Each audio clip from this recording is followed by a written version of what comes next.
दिए गए प्रश्न को पढ़ें और निर्णय लें कि प्रश्न का उत्तर देने के लिए निम्नलिखित में से कौन सी जानकारी पर्याप्त है। ठीक, अब यहाँ पर प्रश्न पूछा गया है त्रिभुज ABC का क्षेत्रफल क्या होगा।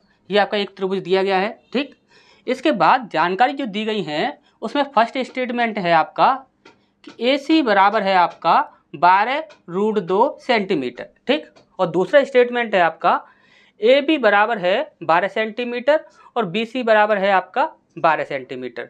अब यहाँ पर आप ध्यान समझिएगा, ऑप्शन में दिया गया है केवल एक सही है, दूसरा दिया गया है 1 और 2 दोनों सही हैं, तीसरा दिया गया है केवल 2 सही है और चौथा दिया गया है 1 और 2 1 या 2 सही है। ठीक, अब यहाँ पर आप ध्यान समझिए, यदि हम फर्स्ट स्टेटमेंट की बात करें तो यहाँ पर देखिए AC दिया गया है आपका 12√2। यदि हम AC की बात करें तो ये क्या है आपका 12√2। ठीक, अब यहाँ पर आप हमें एक बात बताइए, हमसे पूछा गया है त्रिभुज ABC का क्षेत्रफल क्या होगा। क्षेत्रफल हमसे पूछा गया है। यदि हम आपसे बोलें कि क्षेत्रफल त्रिभुज का होता क्या है, त्रिभुज का क्षेत्रफल का सीधा सीधा ही आपका फॉर्मूला होता है 1/2 इंटू लेंथ इंटू बेस, यानी कि लंबाई गुणा चौड़ाई। ठीक, अब यहाँ पर दिया गया है सिर्फ कर्ण दिया गया है। क्या दिया गया है? कर्ण दिया गया है। यदि यहाँ पर कोई एंगल वगैरह दे दिए जाते तो हम यहाँ पर, जैसे कि हमने आपको पहले ही थ्योरी वाली क्लास में बताया था कि एंगल के अकॉर्डिंग हम रेशियो के अकॉर्डिंग भुजाएं निकाल लेते, तो वहाँ पर हम क्षेत्रफल निकाल सकते थे। लेकिन सिर्फ और सिर्फ कर्ण की लंबाई दी गई है तो यहाँ पर हम क्षेत्रफल निकाल सकते हैं? नहीं निकाल सकते। तो इसका मतलब ये हुआ कि फर्स्ट स्टेटमेंट जो है वह आपका गलत है, इससे हम उत्तर नहीं दे सकते। ठीक, अब यहाँ पर यदि सेकंड स्टेटमेंट की बात करें तो यहाँ पर बोला गया है कि AB बराबर है आपका 12 सेंटीमीटर, A से लेकर B तक जो है वो है आपका 12 सेंटीमीटर। ठीक, और बोला गया है BC जो लंबाई है वो है 12 सेंटीमीटर, BC जो है वो है आपका 12 सेंटीमीटर। यदि हमें यहाँ पर लंबाई दी गई है और चौड़ाई दी गई है तो आपको अच्छे से पता है कि देखिए समकोण त्रिभुज होता है, समकोण त्रिभुज जो होता है उसमें एक समद्विबाहु समकोण त्रिभुज भी होता है, यानी कि जिसकी दो भुजाएं आपकी समान होती है और उसमें हमेशा ही लंब और आधार ही समान होता है, कर्ण उसका हमेशा ही अलग रहता है। इसकी हम बात नहीं करेंगे क्योंकि ये फर्स्ट स्टेटमेंट का बात है यहाँ पर, तो ये वाला यहाँ पर कैंसिल हो जाएगा। ठीक, तो यहाँ पर सिर्फ 12 सेंटीमीटर और 12 सेंटीमीटर है, तो ये क्या हुआ आपका एक समद्विबाहु समकोण त्रिभुज हो गया।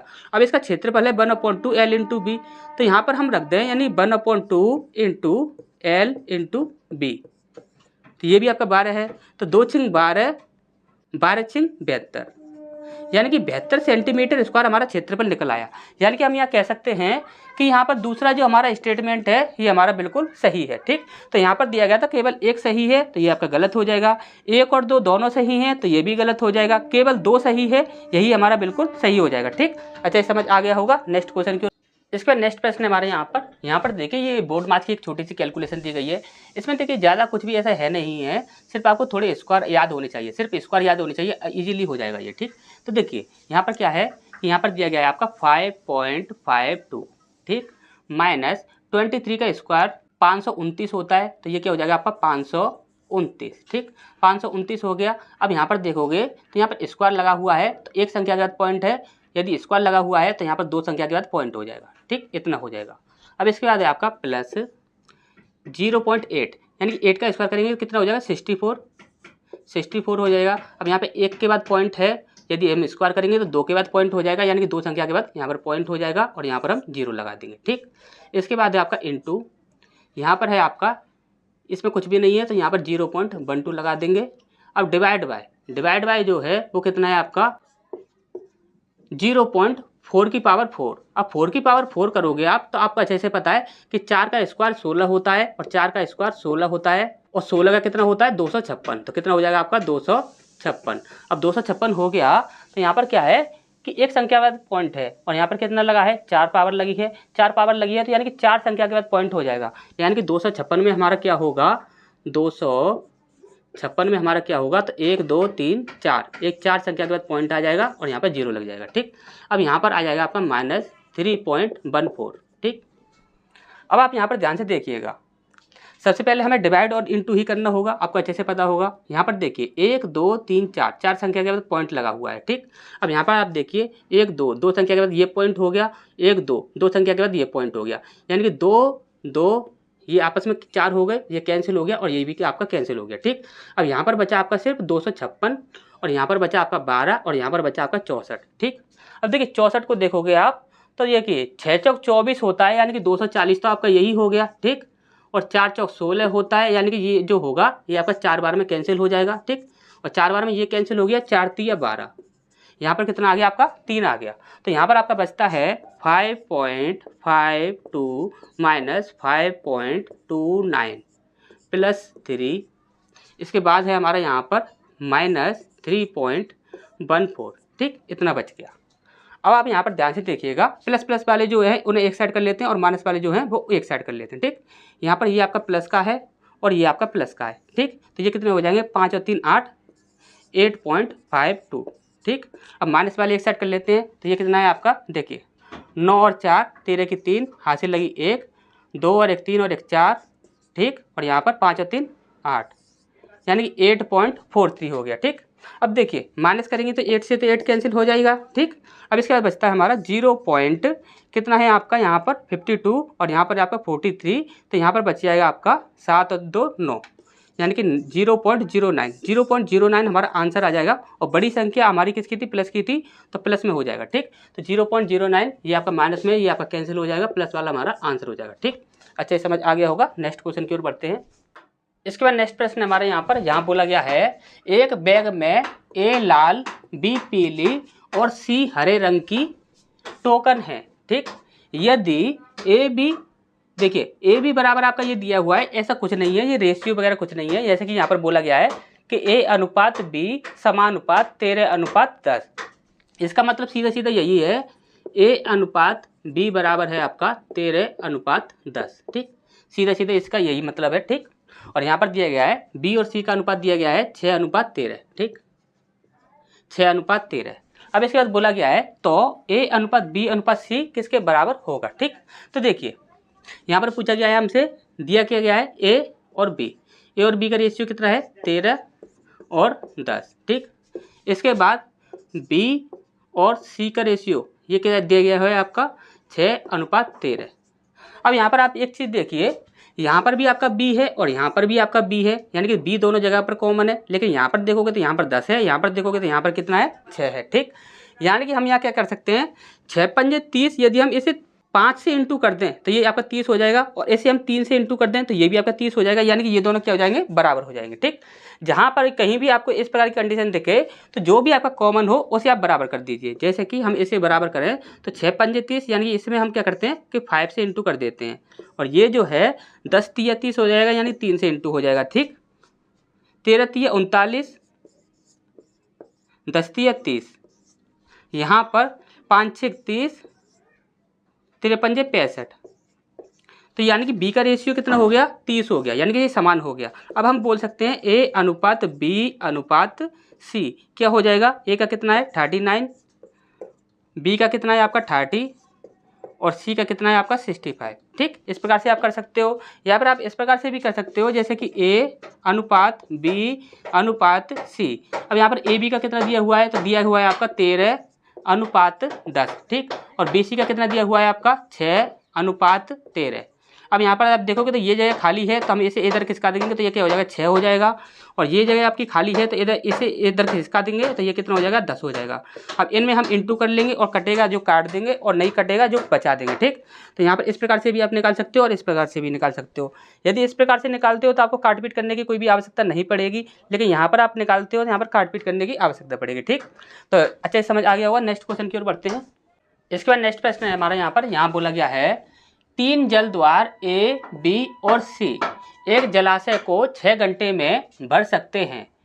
2 घंटे तक एक साथ कार्य करने के बाद, तो क्या बोला गया है 2 घंटे तक उन्होंने एक साथ कार्य किया है, उसके बाद वह जलाशय C को बंद कर दिया गया है। जो जल द्वार जो है वो C जो है उसे बंद कर दिया गया है। इसके बाद जल द्वार A और B शेष भाग को 7 घंटे में भर पाते हैं, 7 घंटे में भर सकते हैं।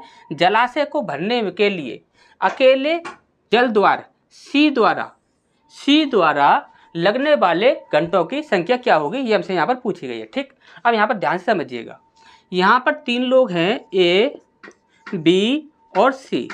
यदि ये तीनों काम करते हैं तो कितने समय में कर देते हैं? 6 घंटे में कर देते हैं। कितने समय में? 6 घंटे में कर देते हैं। अब इसके बाद यहाँ पर हम बात करें कि यहाँ पर 2 लोग हैं, यदि सी ने काम करना बंद कर दिया, सी ने काम बंद कर दिया तो यहाँ पर बचे कौन? ए और बी। ए और बी बचे यहाँ पर। अब यहाँ पर आप देखिए, ये जो हैं ए और बी जो हैं वह शेष भाग को 7 घंटे में भर देते हैं। शेष भाग को 7 घंटे में भर देते हैं। अब यदि हम यहाँ पर बात करें तो स्टार्टिंग वाले वर्ग की बात नहीं कर सकते, हम यहाँ पर शेष वर्ग की ही बात कर सकते हैं। अब यहाँ पर है आपका 7 घंटे, शेष जो भाग है उसे 7 घंटे में ये भर देते हैं। ठीक, अब यहाँ पर इसकी बात की जाए तो शेष भाग जो था वह पूरे भाग को तो 6 घंटे में भर देता है, लेकिन अब यहाँ पर 2 घंटे यदि उसने कार्य नहीं किया तो बचा कितना टाइम? तो टाइम बचा आपका 4 घंटे। देखिए ध्यान से समझिएगा, ए बी सी जो तीनों जो हैं इन्होंने 6 घंटे में ये भर देते हैं। यदि वह 6 घंटे की जगह पर सिर्फ और सिर्फ 2 घंटे तक कार्य किया, यहाँ पर यदि 4 घंटे पर यदि और कार्य करते तो वह 6 घंटे में ही भर देते। यानी कि यहाँ पर शेष कार्य की बात की जाए तो शेष कार्य को ए और बी कर देते हैं 7 घंटे में और ए बी सी ये कर देते हैं 4 घंटे में। कितने घंटे में? 4 घंटे में। ठीक, अब यहाँ पर हम यदि बात करें तो इनकी क्षमता की बात की जाए तो देखिए इनका जो समय का अनुपात है, क्या समय का जो अनुपात है वो है आपका 4 और 7। यदि यहाँ पर क्षमता का अनुपात देखा जाए, तो क्षमता का क्या हो जाएगा? उल्टा हो जाएगा। यानी कि ये हो जाएगा आपका 4 और ये हो जाएगा आपका 7। ये 4 लीटर और ये 7 लीटर। ठीक, अच्छा ये समझ आ गया होगा। अब यहाँ पर आप ध्यान से समझिएगा, हमें चाहिए जो आपका जो जलाशय जो है उसकी कुल क्षमता कितनी है, उसके अंदर कितना लीटर पानी आता है। ठीक, तो यहाँ पर जलाशय की क्षमता कितनी है, उसके अंदर कितना लीटर पानी आता है, तो आप ध्यान से समझिएगा। ए बी सी जो है 6 घंटे में पूरे पानी को भर देते हैं। कितने समय भर देते हैं? 6 घंटे में पानी को पूरे को भर देते हैं। समय मिल गया और क्षमता कितनी है इसकी? 7 लीटर। क्या है? 7 लीटर। 1 घंटे में कितना भरते हैं? 7 लीटर। तो 6 घंटे में कितना भरेंगे? 6 घंटे में भरेंगे वो 6 गुणा 7। 6 गुणा 7 कितना हो जाएगा? 42। कितना हो जाएगा? 42। यानी कि जो जलाशय जो है उसकी जो क्षमता है वो है आपकी 42 लीटर। ठीक, अब यहाँ पर हमें क्या चाहिए कि सी अगर अकेला कार्य करे तो वह कितने समय में जलाशय को भर देगा। अब यहाँ पर देखिए ये एक ए बी सी इन तीनों की है, यहाँ पर ये ए बी ये दोनों की है। यदि हम इसमें से माइनस कर दें तो हमें पता लग जाएगा कि सी की क्षमता कितनी है। तो यहाँ पर हम 7 में से 4 को माइनस करेंगे, बचे कितना? 3। यानी कि सी की जो क्षमता है वो कितनी है? 3। ठीक, सी जो है वह 1 घंटे में 3 लीटर पानी भरता है। सी जो है वह 1 घंटे में 3 लीटर पानी भरता है। तो 42 लीटर पानी को भरने में कितना समय लेगा? 14 घंटे। कितना लेगा? 14 घंटे। तो यहाँ पर 14 देखिए, सी ऑप्शन आपका सही हो जाएगा। ठीक, तो नेक्स्ट क्वेश्चन की ओर बढ़ते हैं। तो इसके बाद नेक्स्ट प्रश्न हमारे यहाँ बोला गया है, रघुवीर ने 12 टेस्टों में औसतन 25 अंक प्राप्त किए। रूमेला अभी तक 23 अंकों का औसत बनाए हुए थी। इसके बाद बोला गया है, लेकिन उसने केवल 8 ही टेस्ट दिए हैं।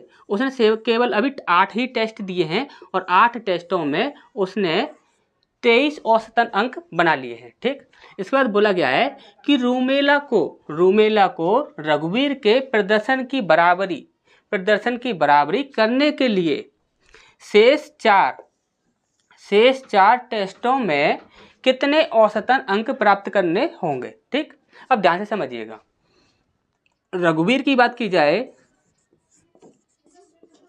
तो रघुवीर ने 12 टेस्टों में 25 अंक प्राप्त किए, 25 औसतन अंक प्राप्त किए हैं। तो उसने कुल अंक कितने प्राप्त किए हैं? तो 25 दूनी 50 की 0, 5 और 25 से 25 और 5 30, यानी कि 300 अंक उसने प्राप्त किए हैं टोटल। ठीक, अब इसके बाद हम बात करते हैं रूमेला की बात करें तो रूमेला ने सिर्फ अभी 8 ही टेस्ट दिए हैं। कितने दिए हैं? 8 टेस्ट दिए हैं। 8 टेस्टों में उसने 23 अंकों का औसतन बनाया है। 23 औसत अंक उसने बनाए हैं। 8 से 24 की 4 हासिल लगी 2, 8 दूनी 16, 18। ठीक, कितना हो गया? 184। कितना बन रहा है 184।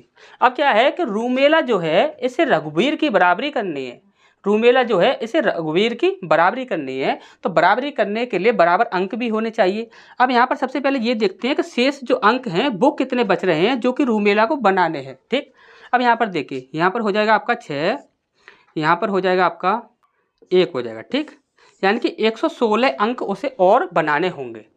अब उसके पास यानी टेस्ट कितने बचे हुए हैं, तो टेस्ट केवल उसके पास 4 बचे हुए हैं, यानी कि 116/4 हम करेंगे तो हमें औसत मिल जाएगा कि उसे कितना औसत चाहिए। ठीक, अब यहाँ पर देखिए 4 दूनी 8, 3 बचा, 9 चौक 36, यानी कि 29। औसत कितना रहेगा उसका 29। तो 29 कहाँ पर है, तो डी ऑप्शन आपका सही हो जाएगा। ठीक, तो नेक्स्ट क्वेश्चन की ओर बढ़ते हैं। इसका नेक्स्ट प्रश्न है हमारा यहाँ पर, यहाँ बोला गया है दिन में 8 घंटे कार्य करके राम 18 दिन में एक किताब लिखता है।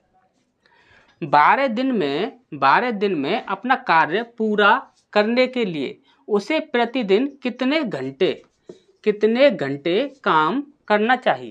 ठीक, अब यहाँ पर देखिए 8 घंटे और 18 दिन, 8 घंटे 18 दिन, MDH वाला जो फॉर्मूला लगता है सीधा वही फॉर्मूला लगा रहे हैं। ठीक, और कुछ भी नहीं है।